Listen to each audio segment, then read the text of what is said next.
الحمد لله نحمده ونستعينه ونستغفره ونعوذ بالله من شرور أنفسنا ومن سيئات أعمالنا من يهده الله فلا مضل له وما يضلل فلا هادي له وأشهد أن لا إله إلا الله وأشهد أن محمدا عبده ورسوله. Hamza finished his talk by knocking on the door, and that's where I'm going to begin my talk. I'm going to go back to that knocking on the door, and I'm going to ask you a question. Without opening that door over there, can anyone tell me what's behind that door? The one over there. Huh? Unless you know the do you work here in the university? Yeah, exit and ventilation. Are you sure though? It's a guess, right? But you don't really know. There could be a big green hairy monster there, perhaps. Well, maybe not, But actually, all I'm really trying to do is, although our intellect is hugely important, and both me and Hamza would argue vigorously that in order to understand God, in order to understand religion, we have to use our intellect. And there may be other ways, but we would probably both of us argue that the intellect is one of the most important tools that we have. But your intellect has a limit. And I was demonstrating there the limit of your intellect. When it comes to something that is unseen, when it comes to the unseen, all you can do in reality is guess. You could take an educated guess. But I want to up the ante a bit here. And I want to propose to you something that I'd like you to think about. Imagine that you really need to know what is behind that door. In fact, let me suggest to you as a thought experiment for this evening that knowing what is behind that door is absolutely essential to your survival. Knowing what is behind that door is essential to your survival, and you have a limited amount of time in order to decide what is behind that door. You can't open the door. You're not allowed to open the door, but you have to come to a decision. If your decision is not right, it is going to affect your life in a most horrific way that you possibly can't even truly comprehend. That's my thought experiment. And imagine there are 5 or 6 people, or maybe more, competing for your attention, trying to persuade you that they can actually tell you what is behind that door. One of them may even be trying to persuade you that there is nothing behind the door. There is no door. The door is an illusion. There may be someone trying to convince you of that. There may be different people who are trying to convince you what is behind the door for various different reasons. But amongst those people, there is one who is going to be able to tell you the truth. I'm actually really trying to give you an example, as probably you might be aware, of different religions in the world. Often people present this argument. Okay, it makes sense that there's a God. It's logical, it's rational. The most rational proposition, and I would just really sum up my opinion about Hamza's quite detailed and philosophical discussion, is that the most rational conclusion of the rational mind is that this universe has an intelligent, powerful creator, and that there rationally could only be one intelligent, powerful creator who is transcendent, who is different from this universe. So the creator of the universe is different from the universe. But that's pretty much the limit of what we can understand through reason. And I would say that actually, by the way, it is one of the, or perhaps even the most powerful argument for the truthfulness of the Quranic narrative. That the concept of God that is taught by the Quran is exactly this concept, that this universe has been created by a powerful and intelligent being who is transcendent. By that I mean that God is not like anything in the universe. And the Quranic concept of God does not compromise that in any way by, for example, claiming that some creature, such as a human being, shares the power, the knowledge, or the attributes of God. And that would be a self-contradictory statement. If you think about it, if you're claiming that a created being has any of the power of the knowledge of the ability of God, then the whole basis upon which you build an argument for the existence of God in the first place, it falls down.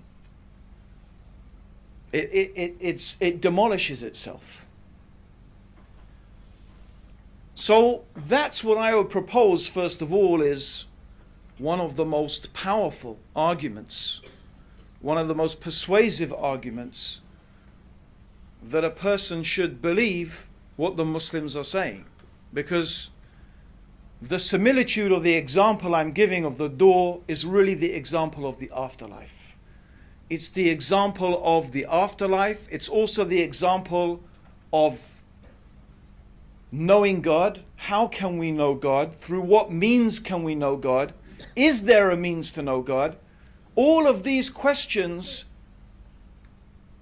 and more, the ones that Hamza also introduced. The purpose of life. Why are we here?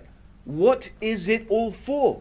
What is the reason for our existence? These are, of course, all the questions that religions in various different ways try to answer.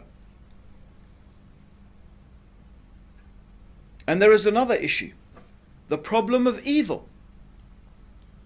Of course, this has been raised a lot recently, with the earthquake in Haiti, and before that with the tsunami. And constantly there are these disasters, and priests and bishops and imams and theologians and philosophers are presented, and how does God, a good God, let these things happen? And of course there are certain atheists, well-known atheists, who imagine that this is a very powerful argument, a very persuasive argument, that God does not exist. But I'm sure if you manage to follow Hamza and his arguments, you will first of all and very importantly realize that the existence, or what they call the problem of evil, has nothing to do with the existence of a powerful, intelligent being who has brought this universe into existence. It's got nothing to do with it. The existence of earthquakes and disasters and AIDS and human beings killing each other has got nothing to do with the question as to whether there is a creator or not. And trying to connect those two is an emotional argument. It's an emotional argument. It's not a rational argument. It's emotional. Extraordinary from people who claim to be atheists, who claim to be rational. There is no logical connection between the two things. How do you explain an organized, systemized universe?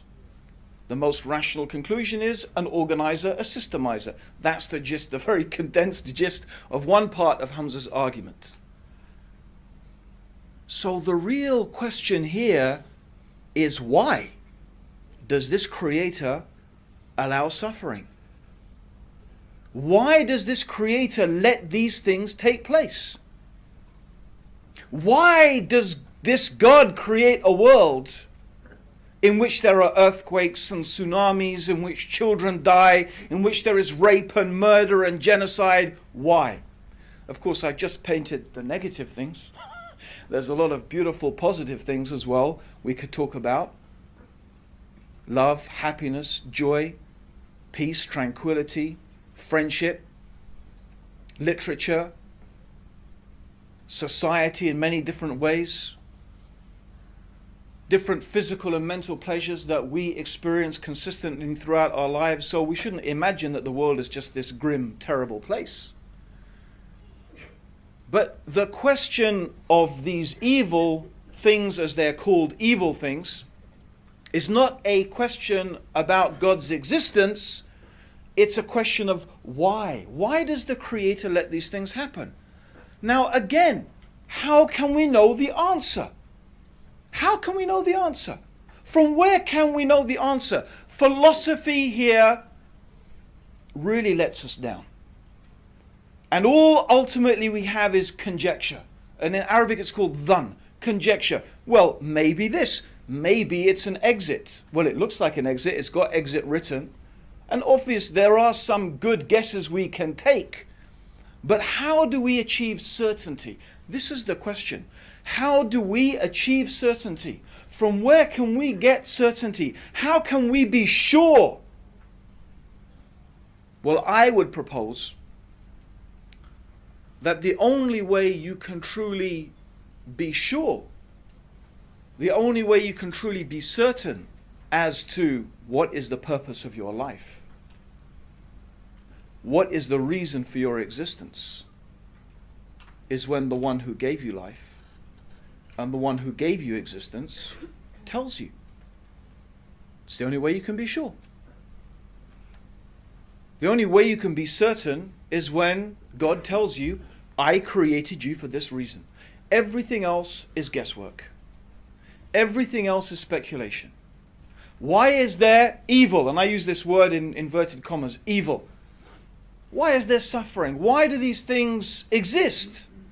Well, again, the only way you can be certain is when the one who created this universe and created this world and allowed these things to happen explains to us, this is why, this is the reason why. It's because of A, B, C.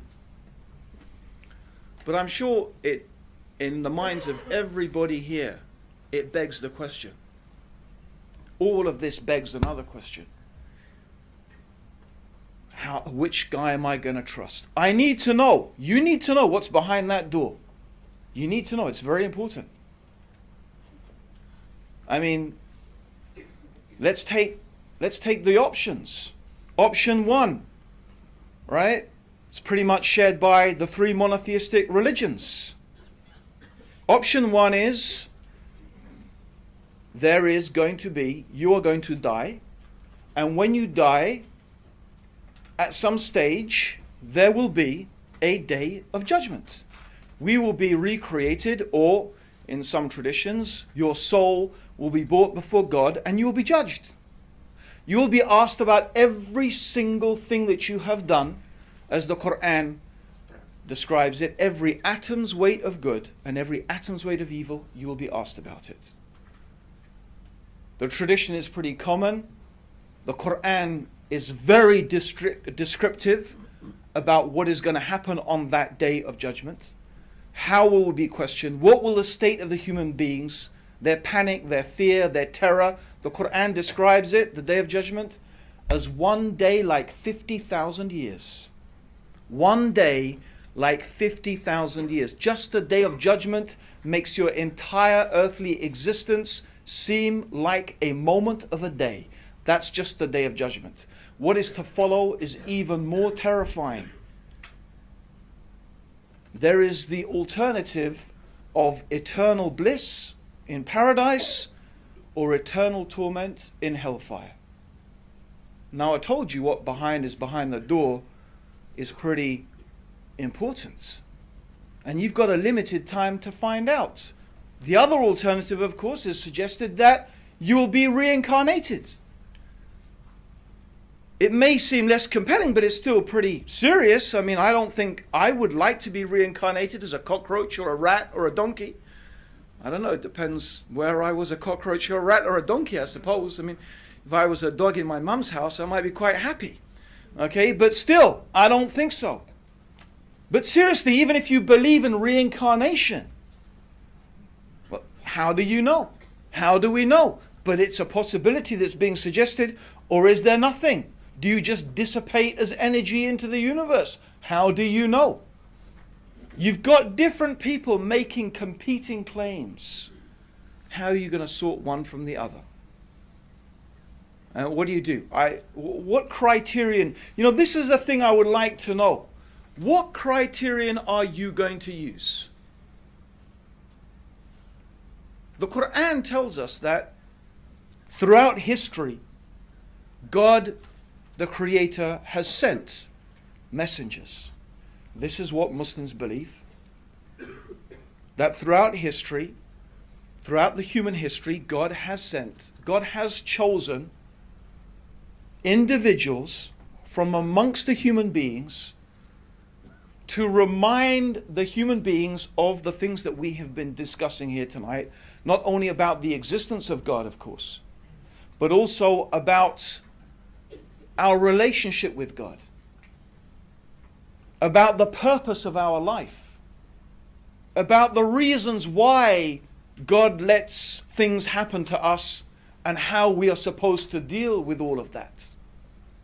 And also about the reality of the life to come. So this is what we believe. Muslims believe that God has chosen human beings to convey that message. And to some of those human beings, He gave books. So for example, the Quran talks about Prophet Noah, about Prophet Abraham, about Prophet Moses, who was given the Torah, about Prophet Dawood or David, who was given the Zabur or the Psalms, about Prophet Jesus, who was given the Injil, and of course, who we believe as Muslims is the final Prophet Muhammad, may God's peace and blessings be upon all of the prophets, he was given the Quran. So we believe this is the way that God has revealed knowledge about Himself. He has explained to us the purpose of our life, how we should fulfill that created purpose, and the reason why things happen the way they do. That's why God has sent throughout the ages messengers, to remind human beings, to tell them and inform them about this information. And we believe that those messengers have been given signs. So let's go back to the knocking on the door. Let's go back. Right? Someone's knocking on the door, or we give our example, we've got a select group of people. Right? And I asked a lady over there, who, mashallah, perked up and she said, that's the way out. What did I say to her? Can everyone remember what I asked her? How do you know? Huh? How do you know? No, I asked her Do you work in the university? before. Yes. What did I say? Do you work in the university? Why did I say that? Why did I say just the university, right? So let me now give you an example, right? If there's 5 people, 4 of them don't work in the university and 1 does, do you think your probability of choosing the right person is beginning to get a little bit more now? Yes or no? Yes. Right. But, shall I just accept her claim? It's important. You need to know what's behind that door. You've got time to question. Don't say you haven't. No, I want to play on my PlayStation. I want to play on my whatever this thing they call. I'm listening to my phone. I don't know. You've got plenty of time. Believe me, you've got enough time. In your life, you've got more than enough time.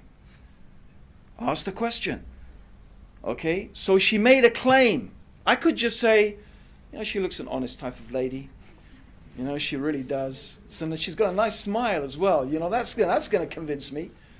Apparently most American, how you get to be voted a president in the United States of America? You have the biggest smile. Apparently, statistically, the guy with the biggest smile gets voted in. So, I don't know, maybe he's got a nice smile. I don't know. Seriously, but it's important. This is a really important issue. So maybe, I might ask her, do you have some ID? You say you work in the university. Can you prove it to me that you work in the university? She says, yeah, sure. So out of her back pocket, she pulls a pass. Right? This is the University of Newcastle, right? University of Newcastle, right? Northumbria. You see, there you go. Okay? I'm in the wrong planet already. Okay? So, University of Northumbria. It's written there. And there's her photo, and that sure looks like her. Right? Now, how much more are you going to be convinced? Yeah? And then what if she tells you, well, actually, I know what's behind that door because That's the way I take every day to my office. And, bit by bit you could get more and more convinced. Do you understand what I'm trying to say? Is that there are signs. There are things that would indicate to you whether that person is speaking the truth or not. And that's exactly what we believe that God has given to His messengers. God has given to His messengers. Right? He has given them signs. They were given things that when a person sees them and they study them and they look at them, they know that these are indications that that person must be speaking the truth and they must be truly what they claim to be. It's interesting that C.S. Lewis, he gave a criterion. He said something which, as a principle of analysis, we Muslims happily accept. But we don't accept his premise, and I'll tell you why. But he said concerning Jesus, he said that either Jesus, and he said this in respect to his belief that Jesus is the Son of God, and presumably that Jesus is God, that either Jesus was a liar, or he was deluded, he was mad, he was a madman, or he was speaking the truth.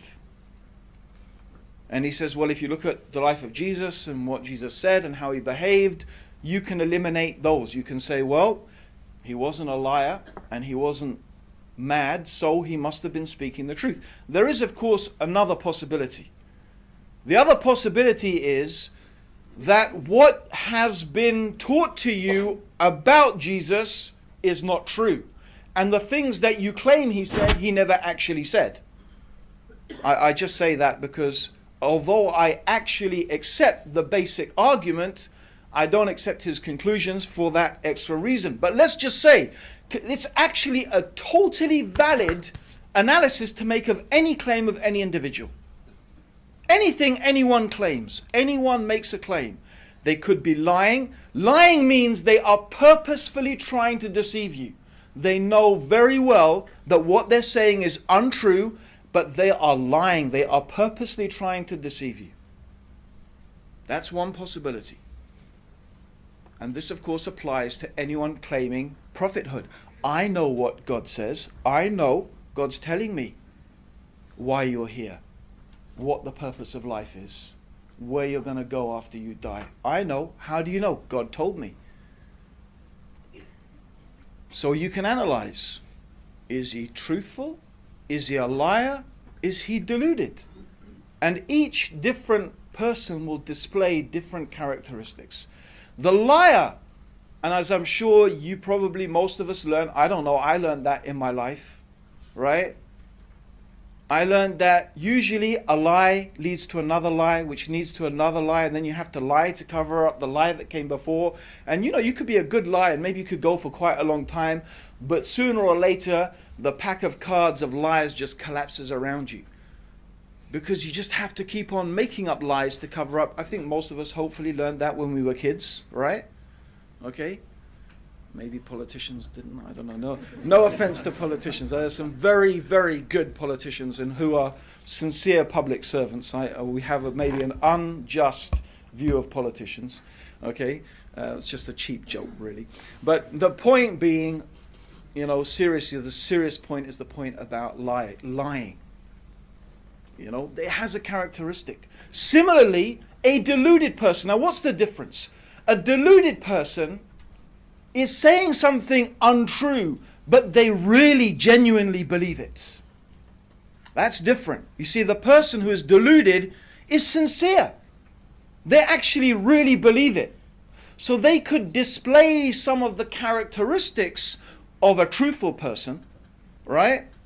But actually they are either, maybe a devil or a spirit is telling them, or they have some psychological problem or whatever. They truly believe that they are receiving revelation from God, but indeed, in one way or another, they are just suffering from a delusion. And I'm sure you can understand, therefore, that the characteristic of that person is very different from the liar. Very different.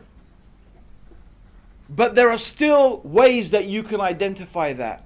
The third option, as long as we agree that what we are hearing and observing about this person is accurate, then the third and only third option is that that person is speaking the truth. Now it's very interesting, because if we can apply this criterion to any man who comes along and claims that he is receiving revelation from God, that he is a prophet, maybe we can begin to make a type of decision. Because hopefully we would agree that, let's go back to our people. You have to know what's behind the door, right? What process are you going to use? And I often ask people this. If someone comes knocking on your door, right, and says, I've come to read the gas meter, I don't know here about in Newcastle, right? But I mean, in London, we live in an almost, I feel we live in an almost permanent state of fear. I really do. I haven't been outside to my garden for, I don't know, quite a few days, because it's been pretty cold and I was away, and I was on a trip abroad, and I came back, and sure enough, what did I find? Someone had actually crowbarred open the door of my garage and been rummaging around in the garage. It's my kids are terrified. My kids, but I didn't even tell them, because they live in fear. Which is what we could come to about, does our society need religion? I think Hamza introduced that subject very nicely with the problem of, how do we know what's right and wrong and good and evil? What's our morality based upon? If we don't have religion, do we even have morality? Isn't it morality therefore just a social construct? It just changes from hour to hour, minute to minute. And if it changes from hour to hour, minute to minute, do we even have really morality? No, that's his argument, and I agree with it. We don't. It's illusionary. You need, and this is why I'm going, you need this certainty. But the certainty is important. We need to know that this is really from God, and this is our problem. In the rational age, we need a rational explanation. We need a religion that not only teaches us morality, but we can have rational reasons to believe that that religion truly is from God. And I would invite you to make that examination, not based, by the way, on morality. Interestingly enough, I'm going to say you need to put aside morality. Why? Because it could be that our society has adopted a whole fallacious approach to morality anyway. Where have we got to? What have we concluded with? Maybe we have reached a stage where our moral compass has lost its bearings. You may say, well, Islam is immoral because of what? Because of, and then you make some pointers. You come up with all maybe the misconceptions, and maybe those things are even true. You say, well, Islam this, and Islam says that, and Islam allows this, and Islam allows that. But your judgment is based upon what? Your judgment is based upon what? Your culture. Your present state of morality. Interestingly enough, by the way, back in the days when, well, you could, I don't know, maybe there are some of us here who would say back in the days when Britain was great and we had an empire, and there'd be other people who were saying, what are you talking about, great British Empire? Funnily enough, I had this discussion yesterday with a barrister who's originally, her family's from Bangladesh, not very impressed with British Empire. So, but the point is that actually a lot of the things that people may criticize Islam for, they were things that were practiced here in Britain. It's interesting when this whole thing comes along, Muslims don't agree with British values. What British values? I think we'd probably find that Muslims have more in common with, say, Victorian values than maybe modern values. But was Victorian times less British? Was that part of Britishness? I don't know. I mean, you tell me. What's that mean? Interestingly enough, I remember a particular right-wing Dutch MP. I had a vigorous email exchange with him, and this was about the issue of, interestingly enough, coming up again in France, of Muslim women covering themselves and wearing the hijab. And I had written a letter to the European Parliament, inviting them to oppose France's decision and so on and so forth. And one Dutch MP wrote to me, and a very, very aggressive, racist letter, saying basically what he said is there are countries that people go from and come to, right? Morocco, you know, Somali, they are countries that people go from. They run away from those countries and they come to places like Britain and the Netherlands. Yeah. So basically, what he's saying is, if you want to come to our country, you behave the way that we tell you to behave, more or less. Yeah. So anyway, I wrote a pithy reply to him. And he said, "Oh, we have to de-Islamicize Europe. De-Islamicize Europe." And that's a very interesting concept, de-Islamicize Europe. I said, do you know, by the way, that the numbers you use every single day, does anyone know where those numbers come from? Do you know where they come from? They're Arabic numbers. 1, 2, 3, 4, 5, those actual numbers, the actual shapes that you use, the numbers you use, including, by the way, the 0, are Arabic numbers. So if you want to start de-Islamicizing Europe, get rid of the numbers. Yeah? I mean, just make sure you do a thorough de-Islamicization. Yeah? And especially the use of 0, which was unknown except in India, but it was developed into practical application by Muslim mathematicians who developed the use of the 0. Of course, algebra.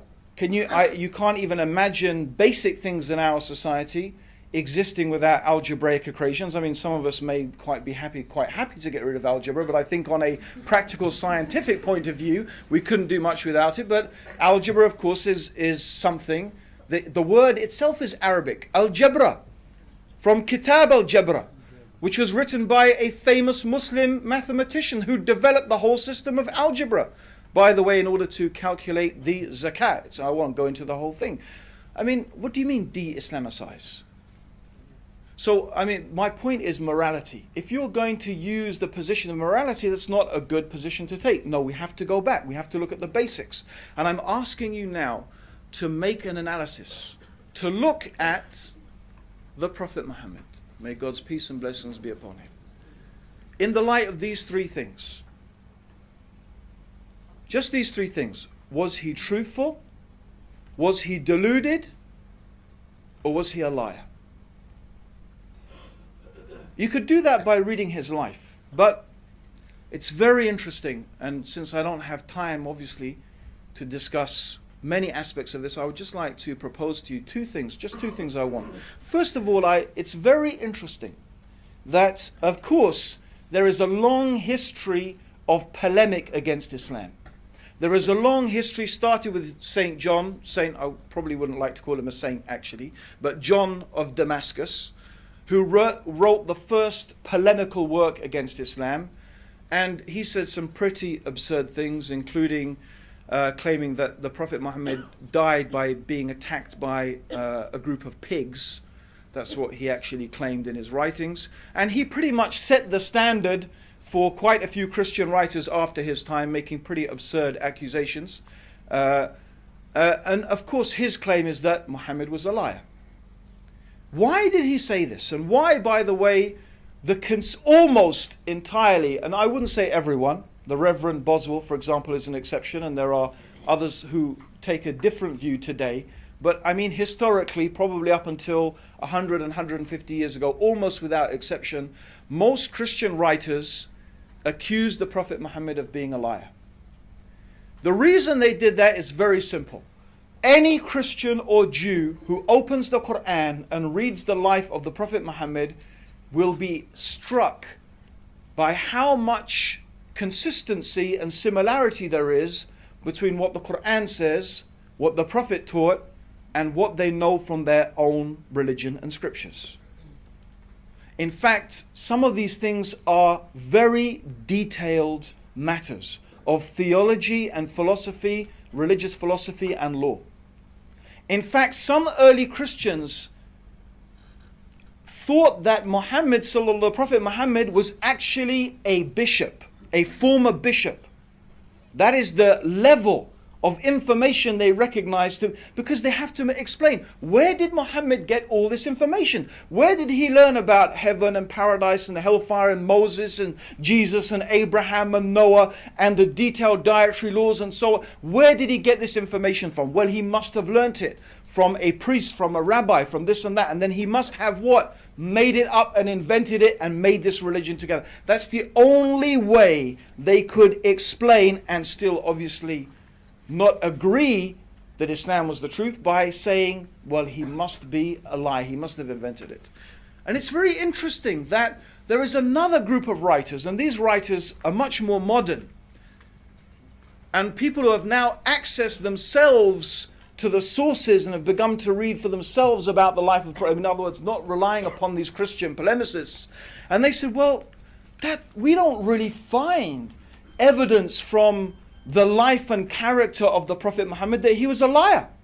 In fact, it's extraordinary. His people used to refer to him, even before he was a prophet, or he claimed to be a prophet, as they would say, they used to refer to him as Al-Amin, the truthful and the trustworthy one. And they give many examples of his behavior, of his character, totally out of character of a person who is a liar. In other words, they testify to his truthfulness, his honesty, his absolute sincerity, and that they say it's not possible that he was a liar. They say, but he must have just thought that he was a prophet. He must have really believed it. He believed it, but he was, epileptic, and people who have epileptic fits, they have these visions and so on and so forth. And so they tried to explain this by saying, well, he was deluded. He thought he was a prophet. That explains his sincerity, that explains his behavior. But of course, he wasn't speaking the truth any more than the liar was. But they can't reconcile his character with being a liar. But the interesting thing is, you can't be a liar and be deluded at the same time. That's why there's only three possibilities. And I'll give you an example. If you are a liar, if someone comes and asks you a question, as it happens a lot in the Quran, a lot of the time they ask, the Quran says, they ask you, O Muhammad, they ask you about this, they ask you about that. And then the Quran gives an answer. So imagine this, someone comes and asks the person, we're going back to our people, imagine here, remember, you need to know what's behind that door. So they come and ask a question. Let me test, let me see if this person really knows this. Now if you're a liar, what are you going to do? You want to give the right answer. So if a rabbi or a Christian, or he's coming to you, what would you do? If you've got your source of information, you want to give the right answer, you're going to either construct a very ambiguous reply, or you're going to go back to your source of information, and you're going to find the answer and then deliver the answer. It's a lie, it's a deception. If you are deluded, you think that God is going to reveal it to you. You don't need to go and look for a reply. You don't need to go and search out the answer, because you're really sure that God's going to tell you, because I really believe I'm a prophet of God. Do you understand how you can't be a liar and be deluded at the same time? Yet actually, if you try to look, where is the source of information? There were no priests, there were no rabbis, there was no one we can identify from where the prophet could have got this information. His character, as we know, and we can examine it, was the character of a truthful person. I just want to give one example. One example, and it's from a vigorously authenticated source. This is an amazing example, and I just leave it for you to ponder on it. After many years of the Prophet preaching his mission, suffering incredible hardships, difficulties, seeing his beloved wife Khadija of many years die after a boycott, having seen his followers tortured, killed, forced into exile into Ethiopia, the Muslims suffered terrible things. Eventually a group of people in a city called Medina invited the Prophet Muhammad and his companions to come and live there. And it didn't stop. Even then they were gathering armies to try and wipe out the Muslims. So you can imagine, this is going on for now, let me see, by that time, must have been nearly 18, 19 years. And in Arabian society, it's very, very important. It was important in those days to have a son. In fact, they used to mock the Prophet Muhammad because he didn't have a son. He had daughters, but all his baby boys died. And it was a source of mockery of the Prophet from the pagan Arabs. Actually, what happened was, after these 17 years, he had a son. There was a son from one of his wives, Miriam. She gave birth to a son. His name was Ibrahim. And when Ibrahim was 6 months old, a little baby, he died. Actually, he died in the arms. The Prophet was holding him as he died. So this child died in his arms. And even the Prophet was crying. And they used to think that, you shouldn't cry when someone dies. And, they said, oh, Messenger of God, you told us not to do this. He said, no, this crying is from compassion. It's not from disbelief in God or questioning God. It's just from compassion for that child. That's allowed. Anyway, it's not the point. The point is that on the same day that his son died, there was an eclipse of the sun. So his son dies. On the same day that his son dies, there is an eclipse of the sun. Now even today I've told some people that, and I didn't even finish my story, and they said, that's amazing, he must have been a prophet. Right? And sure enough, by the way, at that time people came running out. They said, look, even the sun darkens for the death of the child of the Messenger of God. This is what the people were saying. Now imagine this, please think about it. If you're a liar, you've been inventing all these years, trying to persuade people you're a prophet and this and that, here's your chance. I mean, okay, your son's died, but still, after all of this, you'd say, you see, I told you, everyone. Didn't I tell you? Didn't I tell you? Look at that. What more do you want? True or not? Wouldn't a con man, a liar, wouldn't he take an opportunity like that? No doubt. And imagine if you were deluded. You're just a madman. You're just thinking and imagining the same thing. You'd say, yes, it's a sign from God. You see, I told you, I'm a prophet. God's sign. But actually, the Prophet Muhammad did not do that at all. In fact, when he heard the people, he called them. He called them, the big announcement. You know what he said? He said, this is the sun and this is the moon. And they are just two of the creations of God. And they don't eclipse for the birth or the death of any man. So when you see this, pray to your Lord. And then he taught them a special prayer to make when there is an eclipse. Is this how a liar would behave? Is this how a deluded person will behave? Or is this the words of a truthful man? I can only ask you, please, to think carefully.